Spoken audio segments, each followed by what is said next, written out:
Дори толкова е чисто тук, че може би не е необходимо дори човек да чисти, за да почне да живее в този апартамент.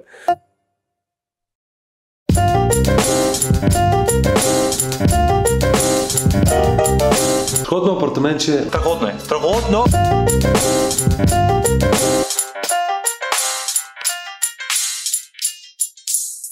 Здравейте, Ивайло Шиндров от Агенция за недвижими имоти Имотико, и днес отивам да видя един апартамент в Младост 3. И този апартамент в Младост 3 е двустаен, преустроен на тристаен, който апартамент е много хубав. В смисъл много хубав. Много пари са наляти в него. Собственика, който го продава, реално е живял в него, и когато е правил апартамента, общо не е пестил средства за нищо в жилището. Аз вече го видях веднъж, снимал съм го апартамента и вече актуално е на пазара. Сега отивам да направя едно видео на жилището, за да може все пак да се види в пълния му блясък апартамента и за да мога да обясня за какво става въпрос. Вчера разглеждах имотите в Имот.bg, какво се предлага в района, и общо взето тук даже съм си изкарал една схемичка.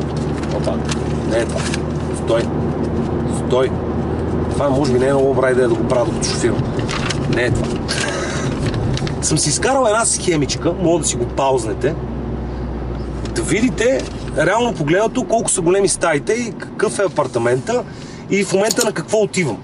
В момента отивам на двустаен апартамент, преустроен на тристаен, който светлата му площ е към 60 квадрата. 55-56 квадрата. Сега този апартамент вчера, който го гледах в Имот.bg, общо взето светлата му площ е някъде около 65 квадрата. И апартамент се продава на 175 000 евро, но съответно и този апартамент, който се продава на 175 000 евро, той първо, че още е в строеж. Второ, че не е завършен и тепърва ще трябва да се правят основни ремонти на този апартамент. Сега да правиш основен ремонт на нов апартамент, нали, не е чак толкова проблематичен, колкото в стара сграда, поради проста причина, че нали, няма да се налага да къртиш, няма да се налага да сменеш инсталации, ВИК и така нататък. Но сега в този апартамент цялото това нещо е направено. Целият апартамент е ремонтиран и той е ремонтиран. Нали, човека, който е собственик на апартамента, е малко така много педантичен и още е в магазина, каквото е видял, още което му харесва и е скъпо, качествено, е решил него да го купи. Което е хубаво за него, защото го е такова, но съответно и цената на апартамента ще дойде малко по-висока. Сега отивам да взема ключовете от апартамента, за да мога да отида да направя това видео. Сега този апартамент, който ще ходя да го снимам днеска, той в никакъв случай не е ефтин, но той не е ефтин поради проста причина, че наистина много пари е наляти в апартамента, в качествени материали, общо скъпи врати, технически камък има в кухнята, всичко е МДФ. Така че нали, няма как цялото това нещо да не бъде прехвърлено на потенциалния купувач на този имот. Като си има направи, че дори апартаментите в района, които са двустайни панелни за ремонт, се въртат около 100-120 хиляди евро. Така че сега пътуваме към собственика и след това отиваме към апартамента и да ви покажа какво представлява този апартамент. И както обяснявах малко по-рано, апартаментът е много хубав. И тъй като е много хубав и като цяло хората доста си го поддържат това жилище, нямам намерение да влизам дори с калцуни в апартамента, тъй като този калцун може да се скъса. Затова ще се събуя, ще се съблека и ще ви покажа апартамента. Целият коридор е направен с декоративна мазилка. По стените горе има окачен таван, в който в окачен таван също така има вата в окачения таван. Тук като се завъртим, от тази страна все пак да дойдем на коридора, от тази страна съответно има едно портманто, което и е с шкаф за обувки. Да влезнем в дневната с кухненския бокс. Реално тук в тази посока са двете спални и тук зад мен е хола с кухненския бокс. Реално погледнато едно време там е била кухнята, тук е било спалня, тук е било само дневна. Сега в момента е хола с кухненски бокс. Влизаме в хола. Влизаме в хола и съответно Пускаме лампичките в самата дневна и вече тук ни посреща много хубав кухненски бокс с кухня, която са инвестирани доста пари в нея, както в целия апартамент. Тук има скрито осветление, което да може човек да си готви. Кухнята е, както показах, скрито осветление. Съответно, тук има чекмедженца, тук отгоре за вилици, лъжици и така нататък. Долните чекмеджета се отварят с пуш, в което вече да си слагаш някакви други неща. Кухнята тук е до тавана. Тези шкафчета се отварят с дръжка, скрита дръжка на самата врата. Освен че материала, с който са направени всички мебели, е от доста високо качество. Другото нещо, че всички механизми в апартамента също са много високо качество. Механизмите са Blum, въобще не са спестени абсолютно никакви средства в довършването на този апартамент. И съответно този абсорбатор, който се отваря по този начин. Сега как точно се пуска?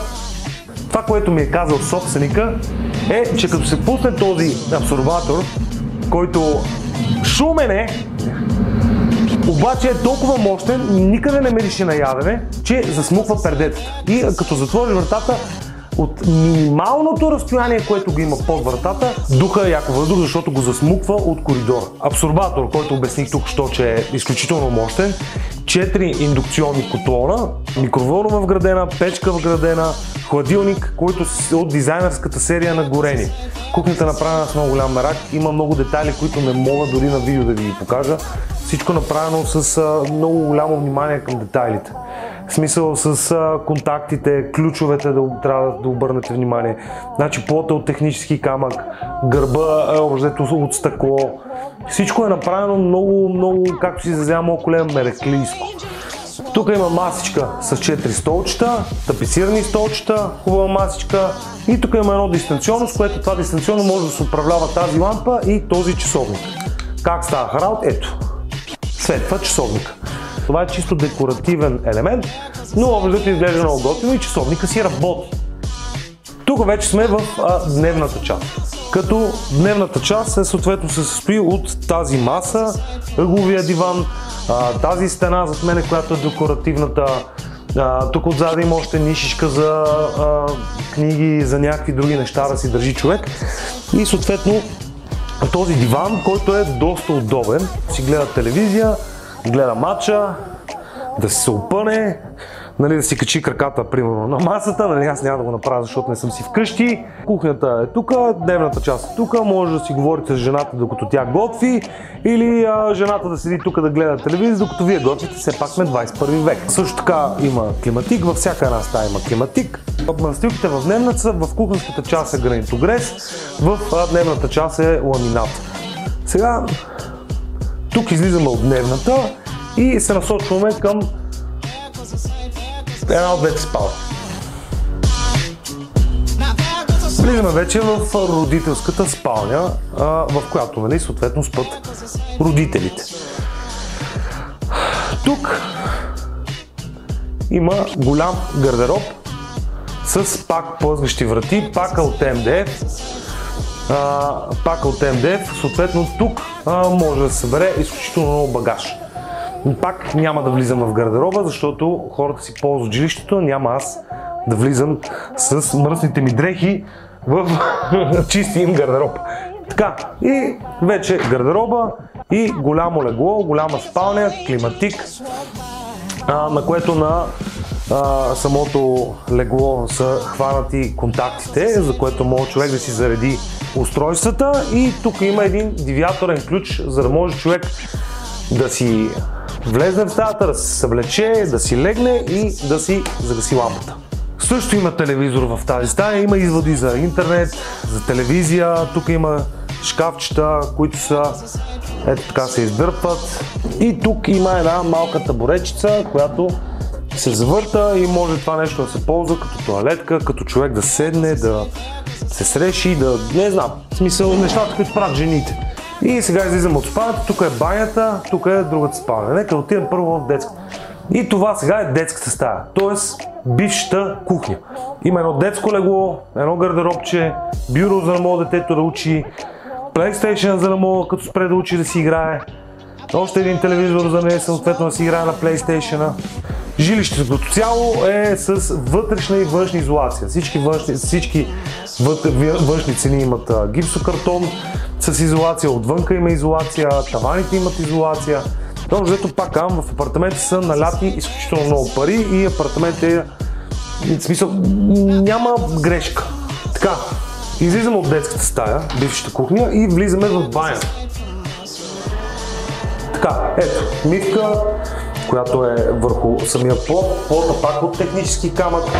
Тук си има шкаф, в който да си сложиш препарати, тоалетна хартия, тагана.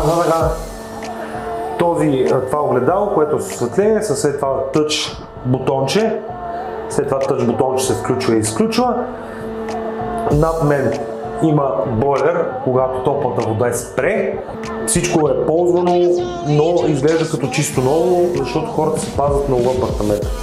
И съответно трона. Трона е с градена структура и санитария роба. Общо удобно е, аз съм така доста едър мъж, да не се изразявам по различен начин, едър мъж. Съответно тук си така смея да твърда, че ми е комфортно и на всеки един мъж би ми било комфортно. Тук съответно до частта има стъкло, което прегражда така, че да не се намокря цялата баня. И съответно то е матирано стъкло, така че може единия да се къпе, другия да прави кралски неща, царски неща. Надали ще е много приятно и двамата да са тук, но има и тази опция. Тук вече е душчеста с вграден душ в стената, сушалка, тук е с термоглава, така че избираш си предварително температурката и просто пускай душ и тръгва. И в тавана, тук горе, е съответно питата, с която човек да си се къпе. Така да става. Аз съм близо 1,90 м, има разстояние, достатъчно високо и за високи хора. Общо взето всичко е направено доста мераклийско. Както се изразява моят колега. Мераклийско. Много е важно да се подчертае мераклийско. Вратите са доста скъпи, Титан Doors, и те са с магнитна брава. Сега човек като си чуе магнитна брава, някакси си представя, че едва ли не, нали, понеже магнит ще държи вратата, ще може лесно да се отваря. Не е така. Ето, дърпам вратата на магните и не става. В момента, в който се натисне дръжката, тогава се отваря самата врата. Тук може съответно и да се заключва, ако човек реши. Леко, плавно се затварят вратите, не е необходимо човек да треска и да блъска и така нататък. Да се върнем малко назад от това, което говорим в началото на видеото. Дали човек да си купи малък тристаен ново строителство или стар апартамент, който е направен по този начин. Нали, сега това е въпрос, на който вие сами трябва да си отговорите. Това определено не е никак лош вариант, в който, нали, никакви компромиси няма в това жилище. Толкова компромис няма в този апартамент. Общо взето идвате, носите си багажа, събувате си обувките, слагате си чехлите и вече можете да живеете без да пипате нищо. Дори толкова е чисто тук, че може би не е необходимо дори човек да чисти, за да почне да живее в този апартамент. Дали си заслужава? Пак казвам, това е въпрос, на който вие трябва да си отговорите. Ново строителство апартамент, който е, да кажем, с 5-6 квадрата, може би по-голям от този, 85 000 евро, който ще е готов след 2 години и съответно трябва да наливате още пари, за да го направите в това състояние. Този апартамент всичко му е готово и можете да се настаните веднага. Ако съм пропуснал нещо, което да покажа в жилището, не се колебайте да ми звъннете и да ме попитате и съответно да дойдем на оглед да го видите този апартамент. Ако ви харесва, ако ви допада, ударете му един палец, абонирайте се за канала, също така има контактна информация в описанието на видеото. Можете да ми звънете, да ме разпитате, да организираме огледи и така нататък. Може да гледате това видео, можете да гледате и това видео. което от двете видеа да гледате, няма да сбъркате. Така че всичко добро ви желая, лек ден!